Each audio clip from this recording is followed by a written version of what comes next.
Welcome to another Amazing Race 25 recap podcast from the UR Team Number Facebook group. My name is Michael Harmon, and I am joined as ever by the guy who claims he found 2 saves on Exile Island, Logan Saunders. Good morning. Good morning, Canada. And the Australian who was disappointed that how Survivor Heroes vs Villains topless double flip-off did not involve pancake tossing, Ben Powell. Howdy. Howdy. It's like 1 a.m. for Ben now as well. Yay. If you want to get in contact with us during the next hour, you can post comments on this video if you're watching on the YouTube channel. There's also a Q&A on the Google Plus page, or you can get your opinions in on the Facebook group, which is linked in the video description. Alternatively, Twitter's using the hashtag yatncast, which you can see whenever I speak into my microphone, or you can see it when Ben speaks as well. Yay! But not Logan because he's slack. Yeah, because Logan can't be bothered. So, what do we think of this horrendously stereotypical episode? Now, you can't say that was worse than when they went to Australia and made them dress up in kangaroo outfits. Yes, I can. Because, because Pearly King and Queens. Also, pancake tossing. No one does that. At all. I thought Pearly King and Queens was just going to be to Jim and Nick. Yeah, they do have. I had no idea who they were, so. Ridiculous teeth. It's a Cockney tradition, for some reason, of getting Pearly Kings and Queens and dressing them up in ridiculous outfits, as you can see. So. All right, that's explained enough to me. So previously, we saw Adam and Bethany, Michael and Scott, the terrible roadblock bearings, Jim and Misty's win, Lisa and Michelle, Michael and Scott, and Keithney's penalty. That disgusts me. And Lisa and Michelle's exit were all mentioned. And it is nice to still see a full intro, which we were robbed of last season. Yeah. Yeah, I wonder what made them change direction in that for this season. Did enough people complain? It's probably the fact that every single person online was going, "What the hell?" At least Survivor puts it online.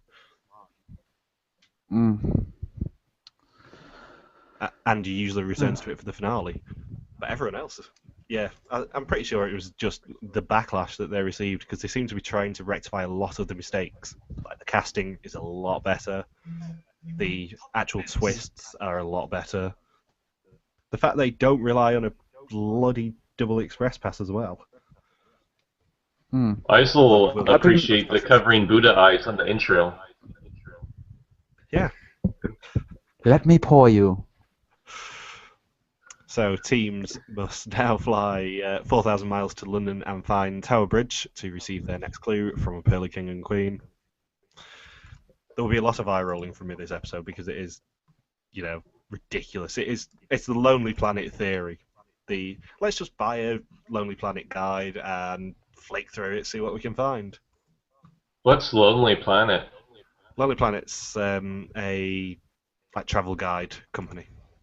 Does Canada not have a Lonely Planet? They could. I probably just didn't care enough Yeah, probably. They're to listen to whenever an mention of. the largest travel guidebook publisher in the world. Yeah. The community channel, aka the biggest YouTuber in Australia, actually did some videos for Lonely Planet. So, Natalie Tran? No, but I'm sure they're lovely. How do you not know Natalie Tran? Seriously. I'll link you some good Natalie Tran after this or when I wake up because I'm probably going to be asleep at the end of this podcast. Yay. So there's a 4-team split on the 2 flights, which leave 80 minutes apart. I really love the scramble for flights this episode. I love that Amazing Race has gone into this direction. Inserts eye roll here. Well, I'm sure we'll get some lovely travel options between Oxford and Aberdeen next week. Oh wait, I'm pretty sure they're all on one train. So what confused me was at the start of the episode, based on and it's not that interesting to talk about, but based on the deleted scenes from last episode, I assumed that Brooke and Robbie and Kim and Ali were like had a good buffer between them and then the team behind them, because they managed to like drive up to the top of a hill and then back down again and still not lose a place. But then it opens the next episode and they're only like 7 minutes in front of Tim and TJ. So yeah, it was Jim and Misty at 4:21 a.m. Then Tim and TJ at 5:40, Kim and Ali 5:43, Brooke and Robbie 5:44, Adam and Bethany 5:52, and then Emmy and Maya 6:30 were the ones we were given. And the rest are a mystery.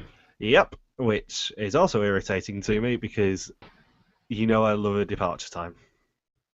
I wanted to see how far. I just want to say just how much they sucked.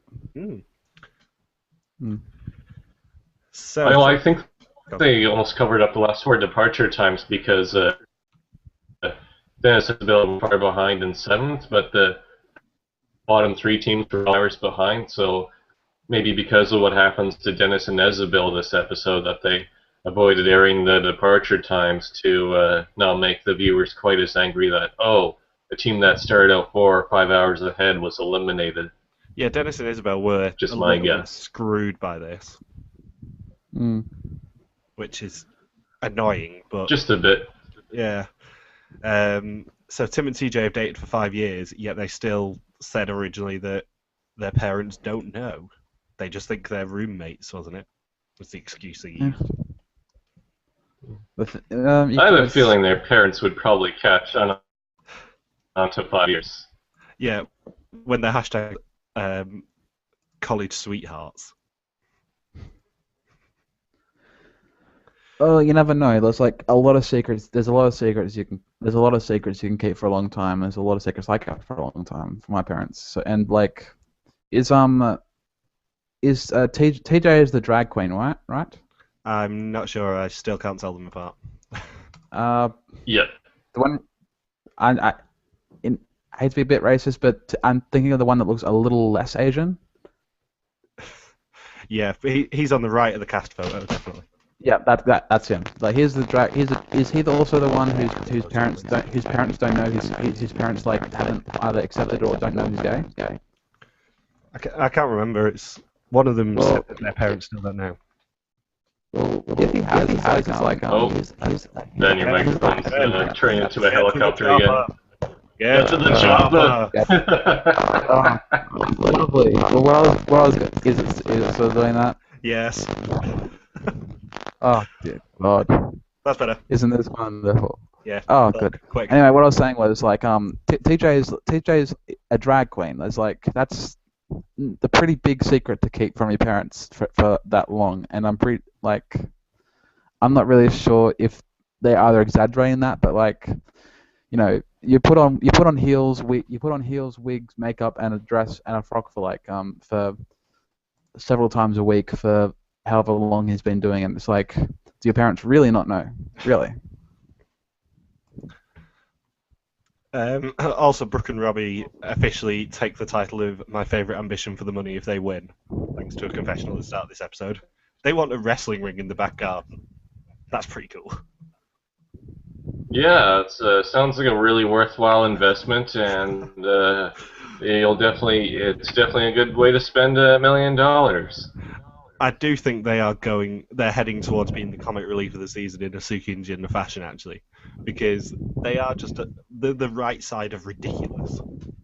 For their Do you think with their 4th place finish last round that they did indeed prove that they're not dumb, or do you think that they just have really low standards for proving that they're not dumb? Oh, there's a better one. When Adam and Bethany win the leg, Phil starts talking about how well they did in the first leg. They were halfway in the pack. That's not good. They finished behind Brooke and Robbie. Yeah, exactly. I love how they've also bragged about going to London several times before. You can really tell that Bethany probably has a huge travel advantage over many of the other teams, even some of them that are flight attendants. And the only things you can remember is that London has pretty flowers. So has she really been to London before? She's been to London before. And she looked at the pretty flowers? And she lost one of her shoes. But Amy gave her another one. Because they're the Down same with shoe and arm. size. At least Maya was able to replace it with one. I'm actually hoping that my microphone went out there somewhere there, just so I can listen back and hear myself try to do a Valley Girl accent in a robot voice. No, it didn't. It's obviously going to go out when I'm telling a joke.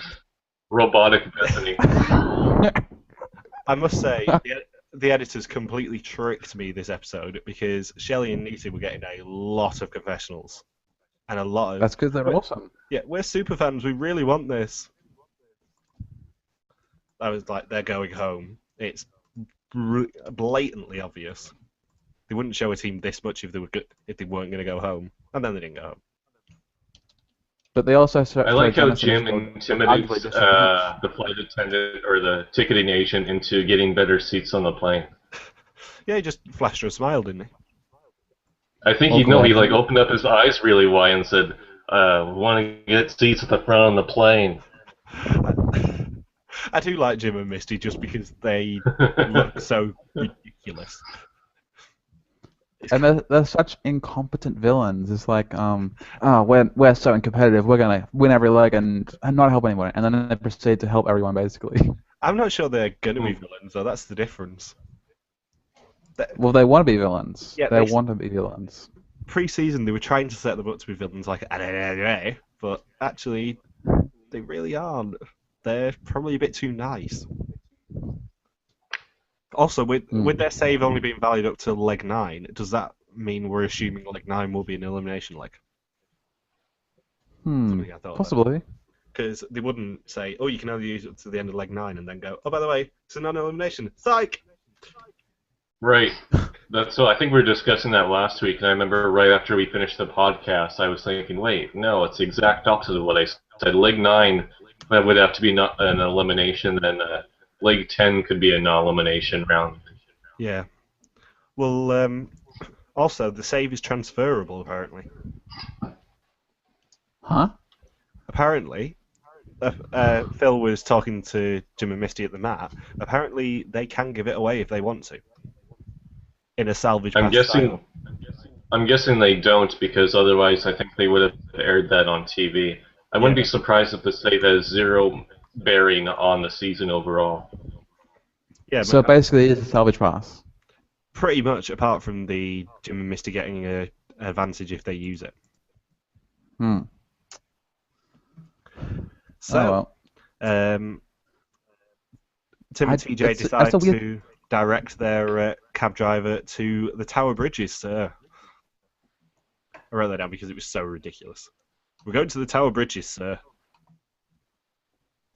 No, it's just Tower Bridge. Well, at least you'll have one there in case the other Tower Bridge is falling down. As per the nursery rhyme goes, you gotta have a backup one. I can officially confirm I bet they did ask, there is only one Tower Bridge.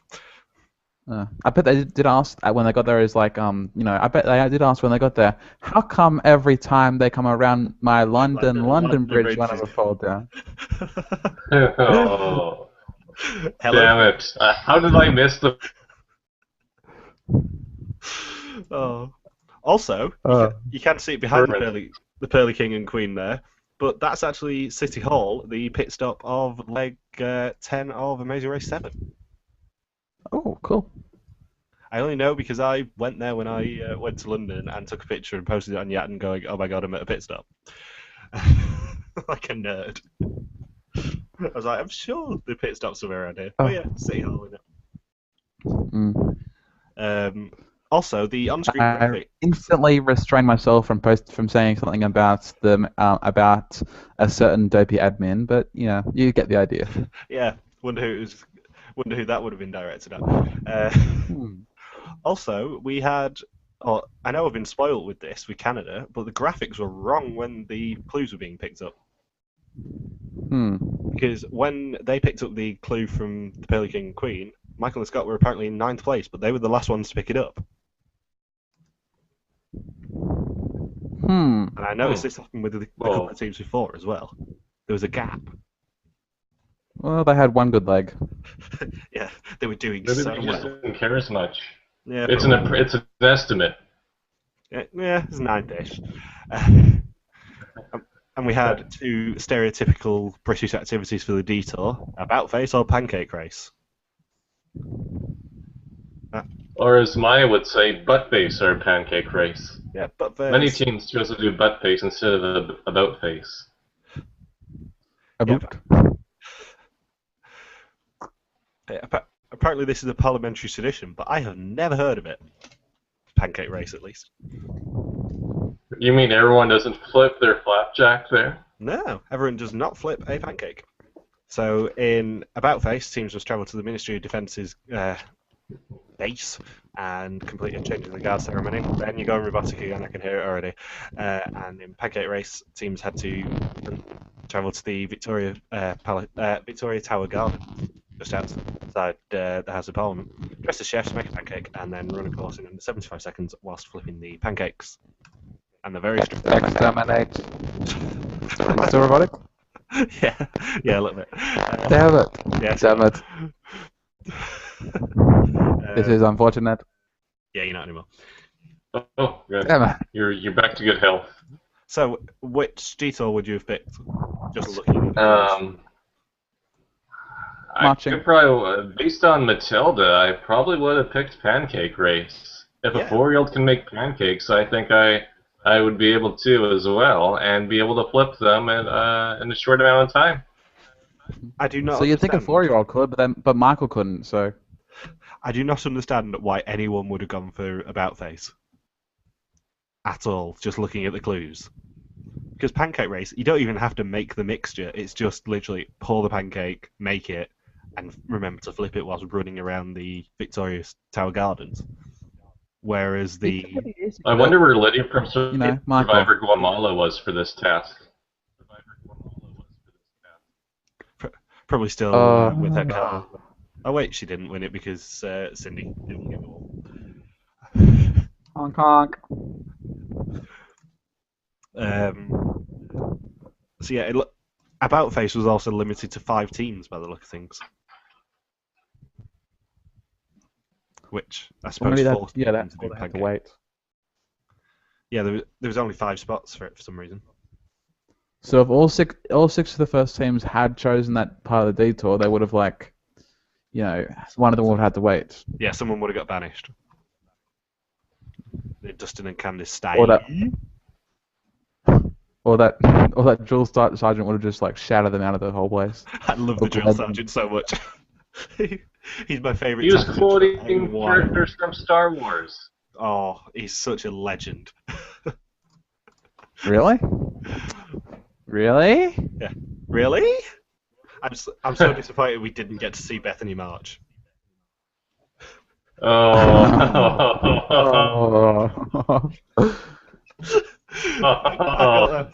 didn't.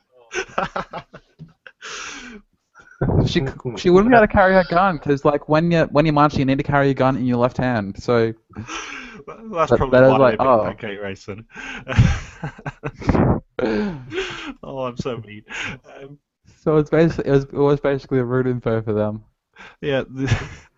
Do this thing you physically can't do, or pancakes. Yeah.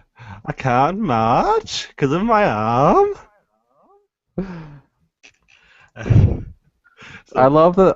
I love that for some reason when they were doing the pancake flipping thing, that was the point they decided to put the the Bethany's inspirational quotes and stuff I've had to go through so much in my life, but that combined with flipping pancakes, I don't think if there's a lot of things you can doubt someone can do if they don't have an arm, I don't think flipping a pancake in a frying pan is one of them. If anything, it was actually easy. Oh, come on. I mean, there's countless people that got off the couch after seeing an episode and said, you know what, I haven't believed in myself that I have been able to make a pancake in years. I'm going to make one right now, damn it. Yeah, if anything, it's actually easier for Bethany purely because she doesn't have to worry about her other arm. Because all she's doing is just literally holding it and flipping it. She's not got anything else to worry about. She doesn't have to worry about her other arm knocking into it when she's running or anything. True. I like how the judge in the white wig at the pancake task looked a lot like Martin Sheen, and Yes, how he the did. chef at the pancake task also remind me of the chef from South Park. Yeah, how did That's anyone need? racist. How did anyone need a demonstration on how to make a pancake? It's ladle it, spin it around, make sure it's even. Love Jet and Cole there. Love Jet and I don't even know how to use one of these fancy frying pans. All I do is cook it over an open fire. Yeehaw! Yeah, to be fair, Jet and Cord have probably never seen pancakes. Yeah, all they have in their town is one flashing yellow light. Exactly. The only type of gluten we have is turning yellow. I mean, the drill sergeant at the about face task was a legend, but the actual instructors were pretty good as well. God gave us knees. At least they didn't. Around what time did they actually start giving the instructors Really and got judges Martin like like it's been worse. tasks and stuff for personalities? Because like the earliest I remember is probably that random one who was speaking to the Weaver family in the Family Edition. That's the earliest one I remember. But like starting like the last few seasons, you've got like a lot of the judges in 21, like the swimming judge, was like who was like when James and I became, she was like I'm already afraid. Or the pencil That's down, guys. I mean, what about Les? BP Les? Oh man, where did he go? I've still been trying to find him. I've been looking him up on the Twitter, on the Facebook, on the Tumblr. Searching Nada. for BP Les.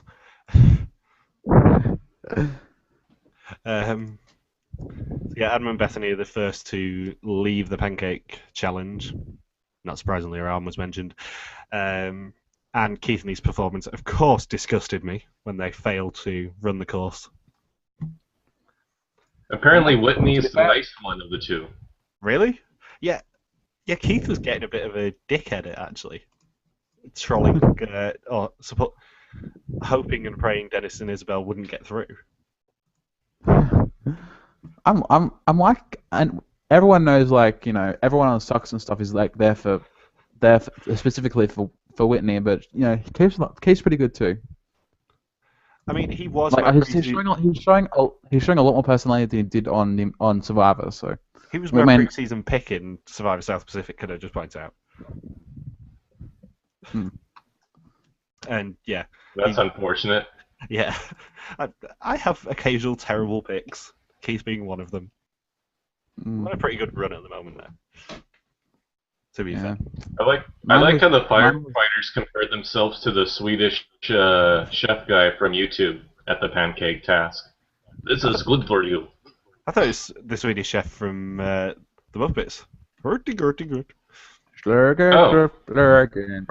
Bork. Exactly. Never mind. I missed that reference then. I mixed it up with the YouTube video.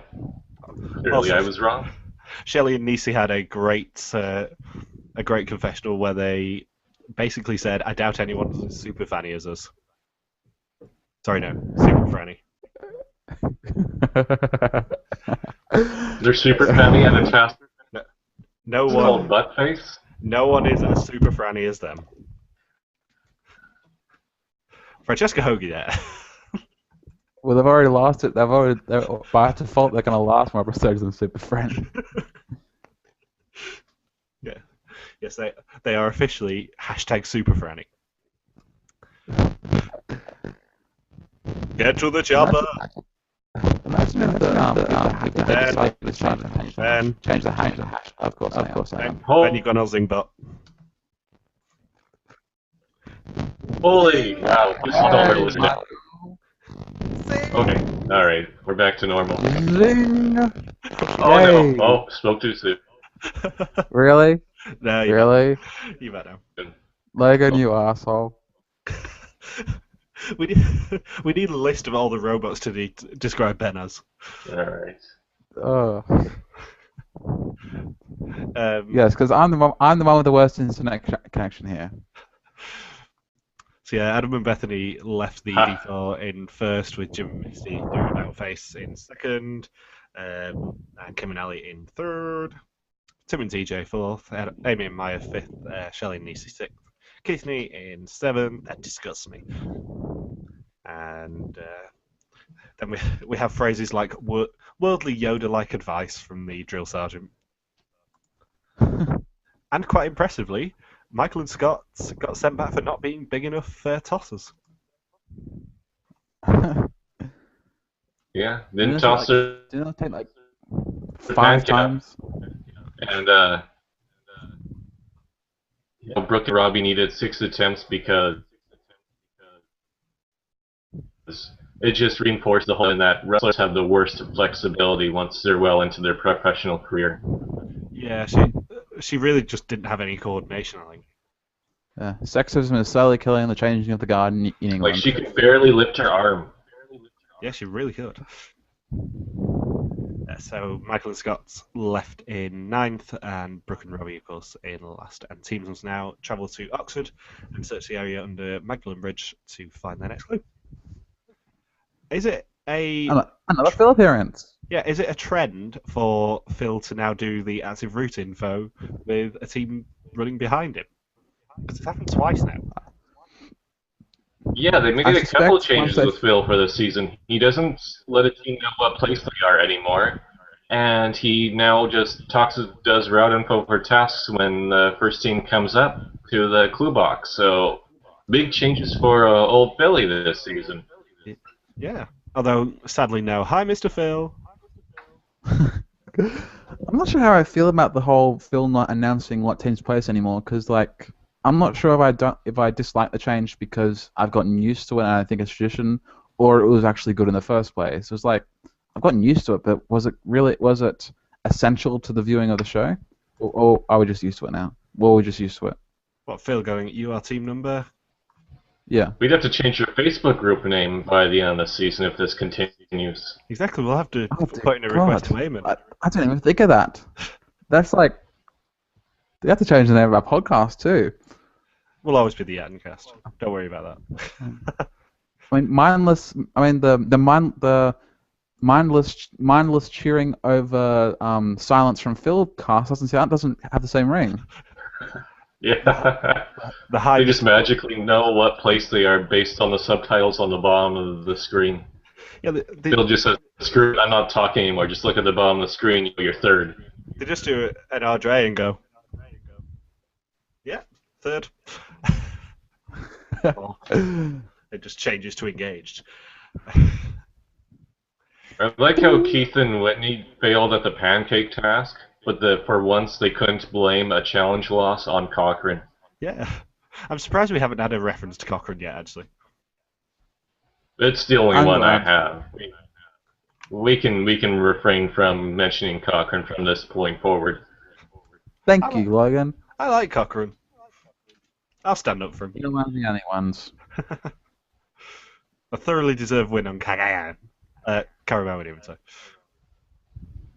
So not only are Dennis and Isabel super fans, but they also do CrossFit. Yeah. Oh my God! Are they not first? You idiot! Yes, just like the Tweenies, they do CrossFit, and like all Amazing Race seasons as of late, teams that do CrossFit do really well. Too soon. I mean, to give credit to the 20s, they have a much deeper voice than Dennis. Oh my God, Tweenie! Oh my God! Oh my God, Isabel, you're doing so well! Come on, Tweenie!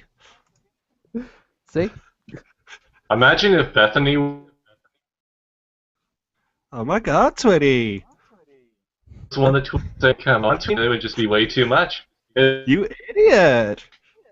Nadia, you fool! Place is annoying for the teams. Nadia, Josh is not a girl. Yeah. Josh, you're basically one of the girls. Is CrossFit even like a real thing? Yeah. Also, for the record, I'm going to keep Super Freddy on the screen as long as it's physically possible because you know. So, should we do the Ken Doofy Hunting? memorial task? Yes, we had the active route info of punts one lap around Magdalen College Island with one person punting. Fun for Masonry, which was not mentioned in it by any superfans nor by Phil himself. Probably was, but they didn't show it because they didn't want to, I don't know. Amazing Race actually tends to be not great at referencing old seasons. Like before season 12, it was like, did that exist? Because the first scene of the season was them saying this is where the first leg ever started, and I thought that was so cool. And apart from that, they were sort of like, oh, okay then. I mean, they don't like seem to reference a lot of old seasons unless it's like a gender they want to push, or they want to promote a deaf son who's bionic woman, enabler of a mother, or cowboys, or whatever. And that's rude. Every time we mention Margie and Luke, we have to mention that they're laughing at him. And we also have to mention that that's rude. It is rude. Yes. No shoving required. Did anyone notice in the pancake task that when they made Dennis and Isabel and the firefighters do it right near the end, that they also had a random third pair of people do it, and they weren't even a team? It was just a random third pair of people that were running behind them. No, I didn't notice that.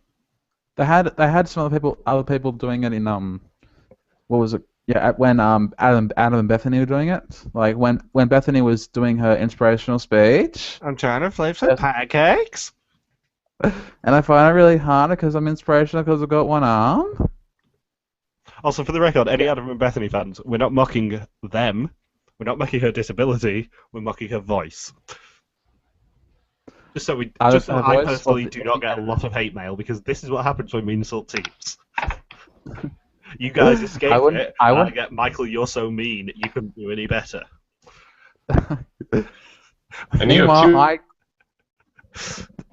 Meanwhile, I refrain from insulting any team at all. And when I do insult a team, I get a message from a cast member. So I win. Yes. So any hate mail you want to direct towards anyone, Ben's Twitter appears when he speaks. Send it to him, please. Well,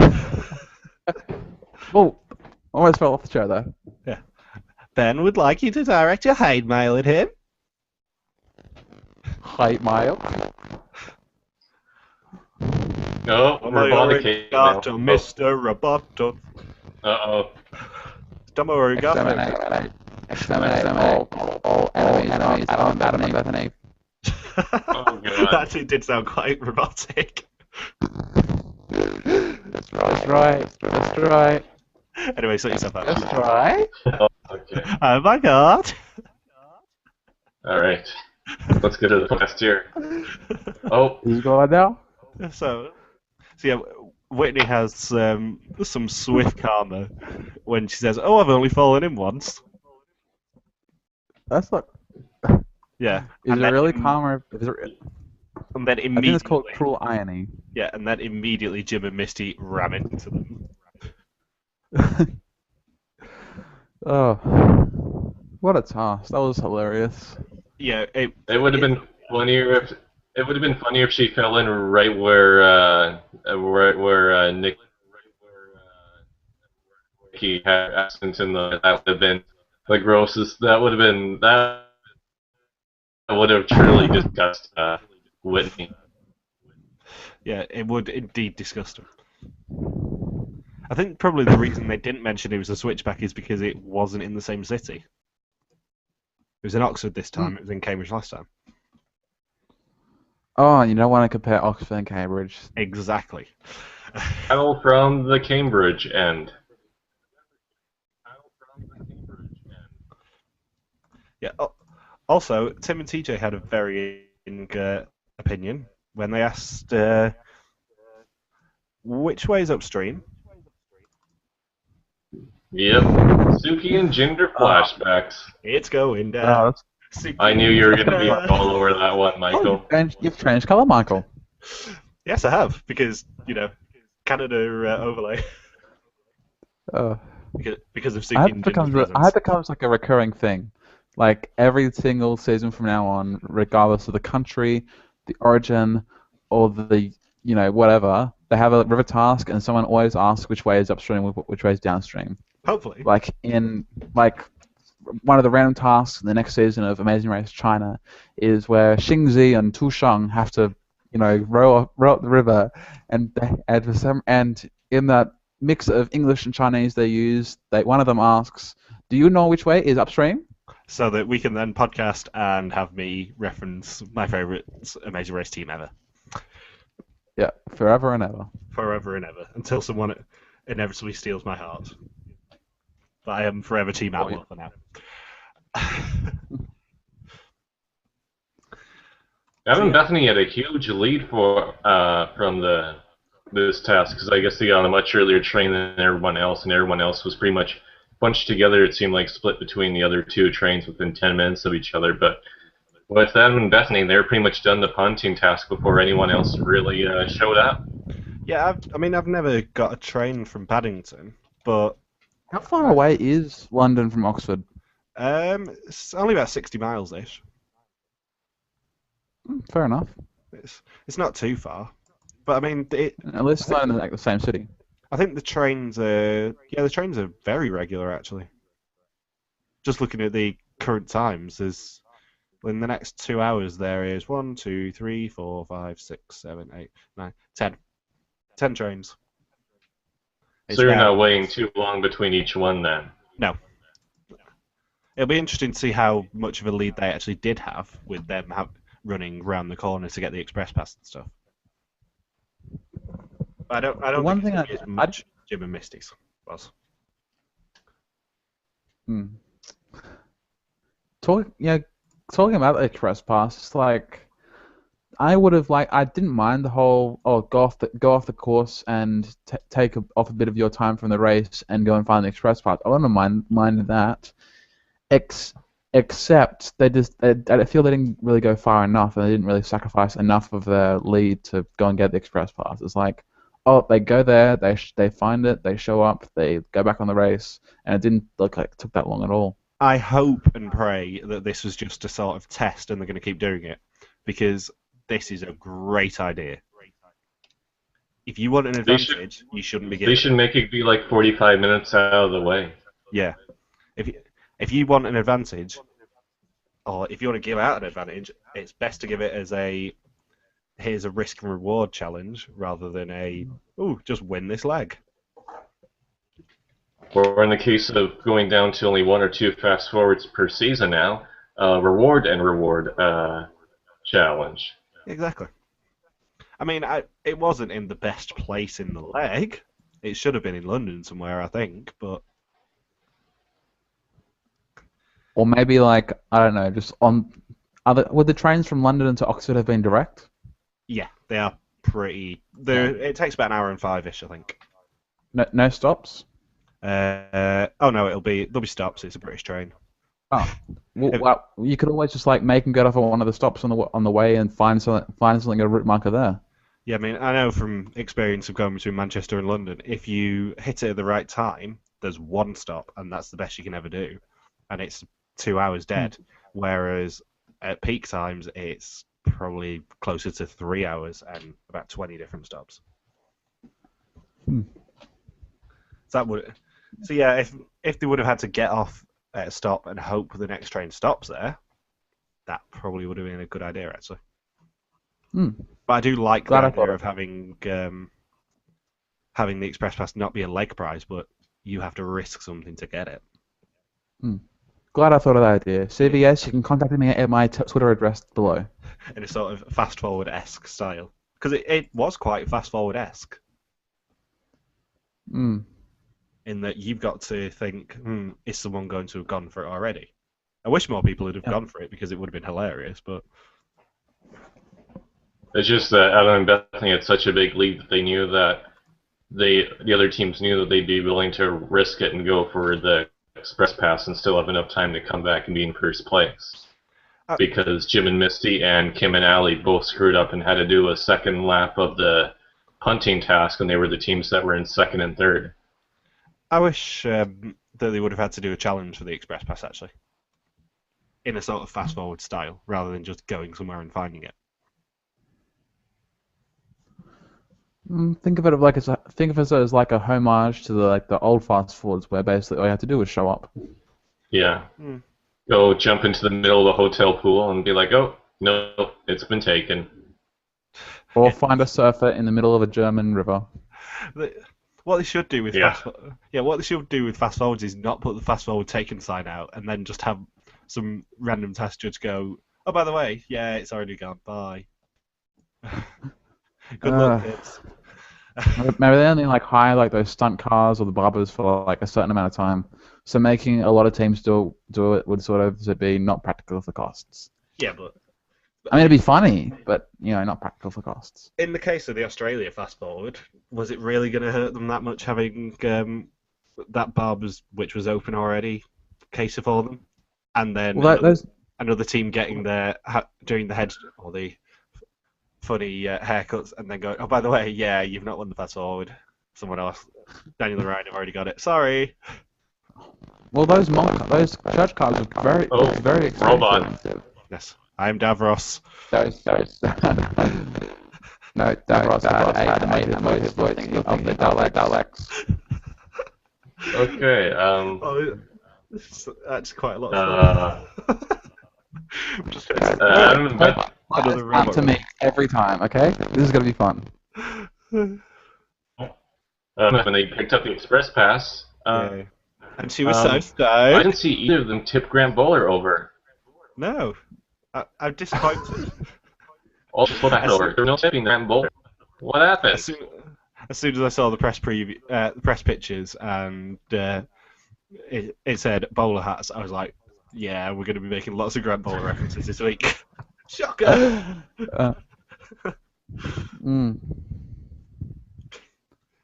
Yeah. And then we're all silent for like 30 seconds. They picked up the Ebola virus.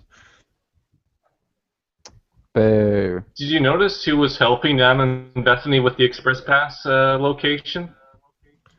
It was some randomer, probably from RFF. No, it was actually the red-headed big lady from the Drew Carey show on an iPhone. That's who was helping them. Logan, not all fat With people. her name Molly, I think. I have never seen the Drew Carey show.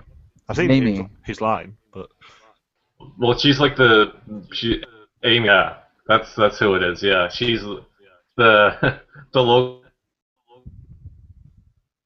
Yeah, Drew Carey show is pretty funny. It was like, They like her from Drew Carey. I love whose line there anyway. Yeah, the actress who played Mimi was on like one episode, but she sucked, so she never came back. Like, she was terrible. Terrible. I've not seen the one from Friday yet, but the rest of them have been pretty much awesome all season. And they've not steered towards doing the disgusting newsreel. Ah, those. Well, the one last series with the root canal. Oh, dear God. Yeah. They put Colin Mockery in front of the green screen and put a root canal behind him. The entire audience and Ryan and whoever the co-host was were just going, oh, I can't even do this. It's horrible. It's the only time I've ever actually not watched Who's Line. I just looked away. My favorite one was when they put him in front of footage of Colin. Put Colin Mockery in front of footage of Colin Mockery. Yeah, those ones are harmless and quite funny.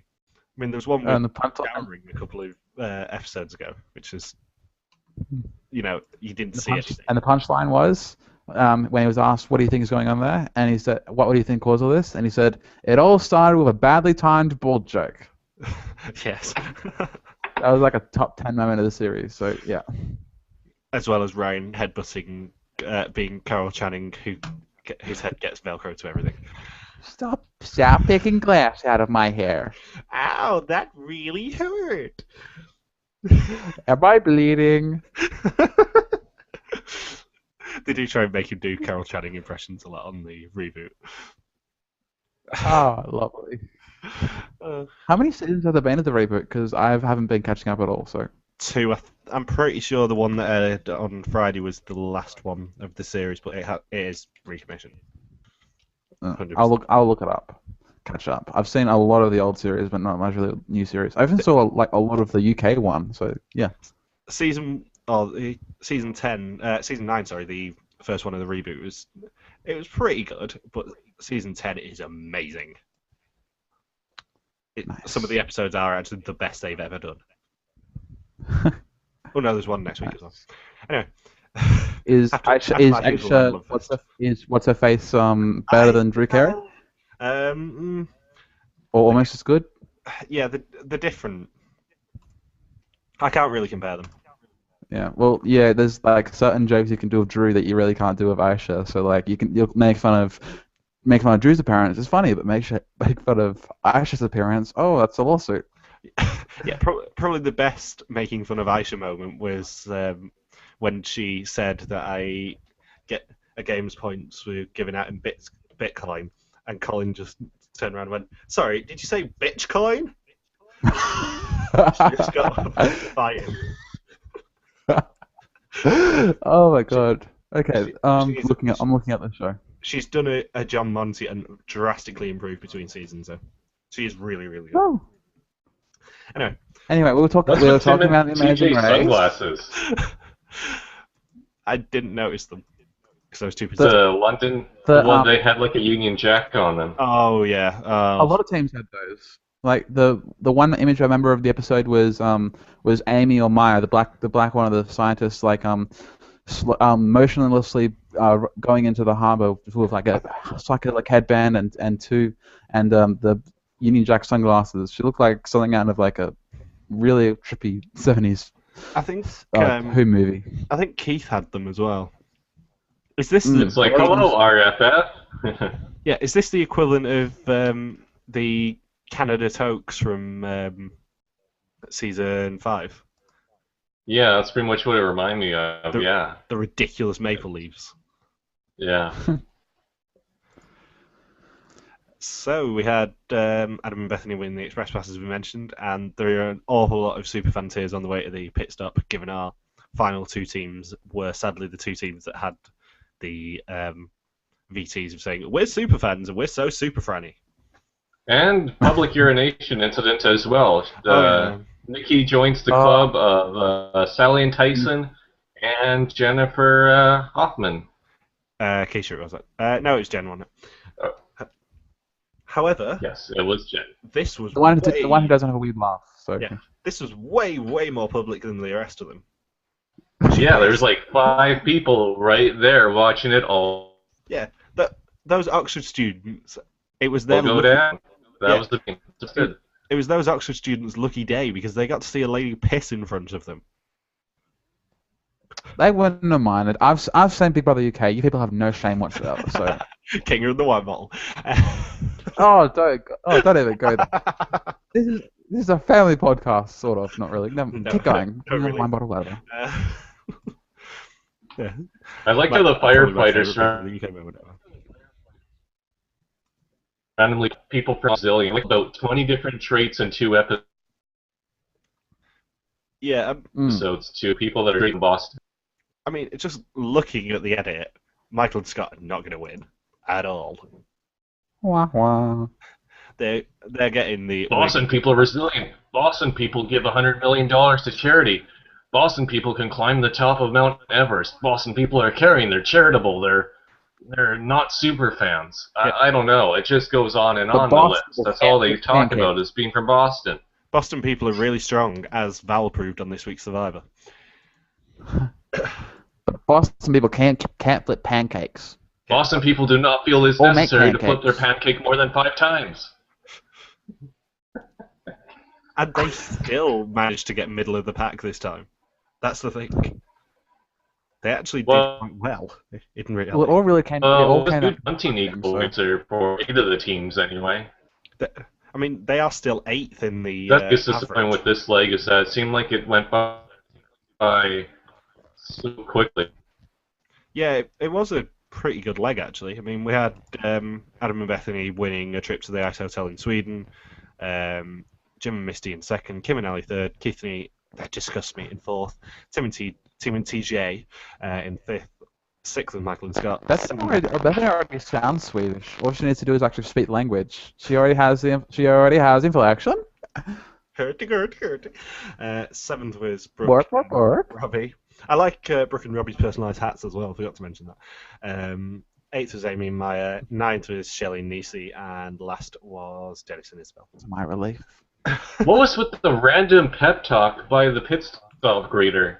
I've never seen that before, where it was just a minute of him trying to inspire the teams. It's like, shut up, you're just a pit stop greeter. Just tell them their team number 1, 2, 3, 4, 5, or whatever. You don't need to have like a Coach Carter inspirational speech. To be honest, at least, it was supposed to be Winston Churchill, so at least it was Winston Churchill giving them an inspirational speech, rather than Winston Churchill saying he's poisoned their tea. Yeah, but it was a terrible, terrible impression of Churchill. It sounded nothing like him. That's what threw me off. I'm thinking, is this supposed to be Churchill? I don't really know. This is the least Churchillian British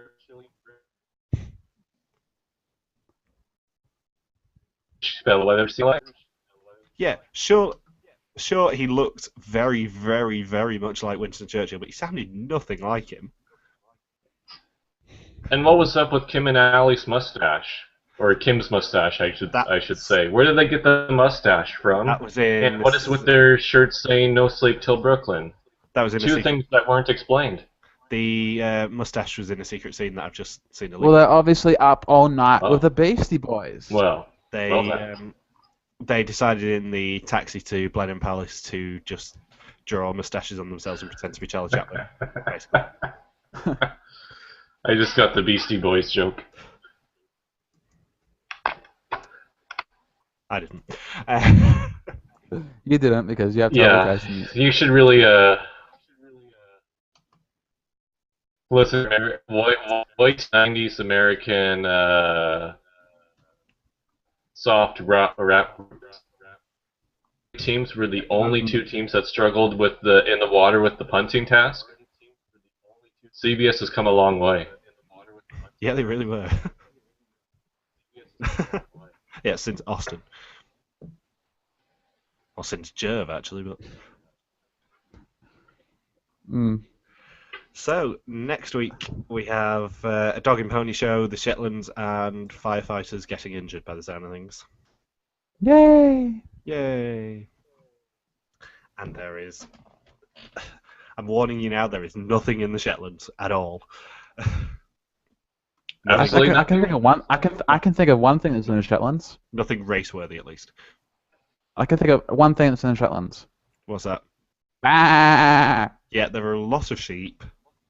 I was hoping I'd go robotic there. So.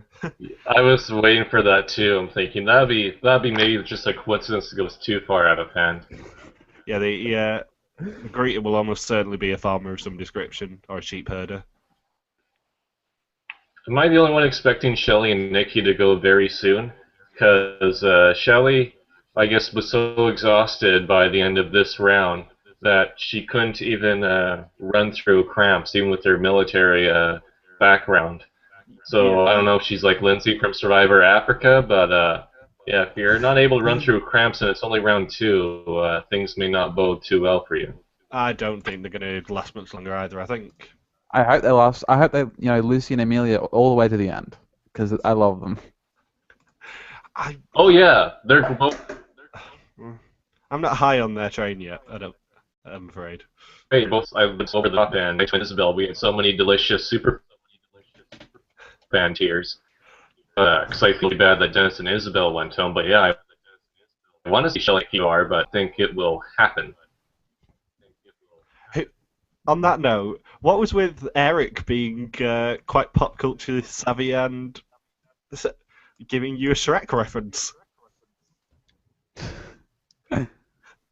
He posted a link to the video of the gingerbread man from the gingerbread man from Shrek going, "You're so horrible. You're a monster." It was. He's up to date on those current references. I was like, that's actually quite good. I'm quite proud of you, Eric. Didn't you nickname me the monster on one of the podcasts? Yes, I did actually. That was the first Canada one. The Let me just load it up. It was. That's the earliest one on here. It's gonna turn out at the end of the season. Eric is like Dennis Rodman, and it turns out he's like super intelligent. I'm joined as ever by the guy who's proud of the zipline in Calgary that was nicknamed after him, Logan the Monster Saunders. Yes, I remember that now.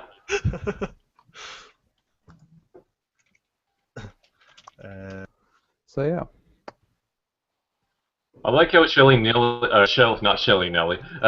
Nikki almost committed a blunder of just entering a random building without asking anybody, but then at the last second they did ask somebody before.